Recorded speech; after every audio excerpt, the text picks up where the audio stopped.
పవన్ కళ్యాణ్ తను బోళాగా మాట్లాడుతున్నానని తప్పు చేస్తున్నారేమో తనకి తాను ఆలోచించుకోవాలి. మొన్న మధ్యన చెప్పినటువంటి మాట ఏది, చివాట్లు తిన్నాను నేను తెలుగుదేశం పార్టీతో పొత్తుకు. ఓ పక్కన తెలుగుదేశం పార్టీ తరపున ఆయన పనిచేస్తున్నాడని వైసీపీ గోల చేస్తున్నప్పుడు నేను డామినేట్ రోల్ పోషిస్తానన్నటువంటి మనిషి అది పోషించలేకపోయారు.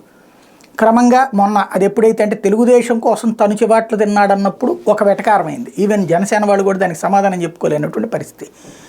ఓన్లీ జగన్ మీద ద్వేషం అన్నటువంటి ప్రాతిపదికన చంద్రబాబును మళ్ళీ గెలిపించాలన్నటువంటి ప్రయత్నం అన్నటువంటిది అందరికీ వెళ్తూ ఉంటే, తాజాగా ఆయన ఏం మాట్లాడుకొచ్చారు, వాళ్ళ పిఠాపురం నుంచి నేను పోటీ చేస్తానని చెబుతూ కాకినాడ నుంచి కూడా నన్ను ఎంపీగా నన్ను పోటీ చేయమంటున్నారు, నేను అది నిర్ణయించుకోలేదు, నాకు ఎమ్మెల్యేగా బలంగా ఉంది, పెద్దలతో మాట్లాడతానంటున్నారు.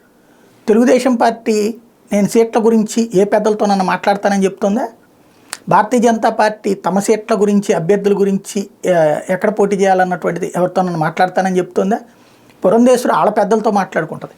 అట్లాగే చంద్రబాబు నాయుడు ఆయనే మాట్లాడుకుంటాడు, లేకపోతే లోకేష్ వాళ్ళు కూర్చుని మాట్లాడుకుంటారు. పవన్ కళ్యాణ్కి పెద్దలు ఎవరు? చంద్రబాబా అంటే అర్థం ఏంటి? చంద్రబాబు చెప్పినట్టు నడుచుకుంటున్నానన్నే కదా. బీజేపీ ఈయనకేం సలహా ఇవ్వక్కర్లేదు, తెలుగుదేశం ఈయనకేం సలహా ఇవ్వాలి. ఆయన సొంత ఒక పార్టీ నాయకుడు పెద్దలతో నేను సంప్రదిస్తున్నానంటే వాళ్ళు ప్రెషర్ చేస్తున్నారని కదా అర్థం.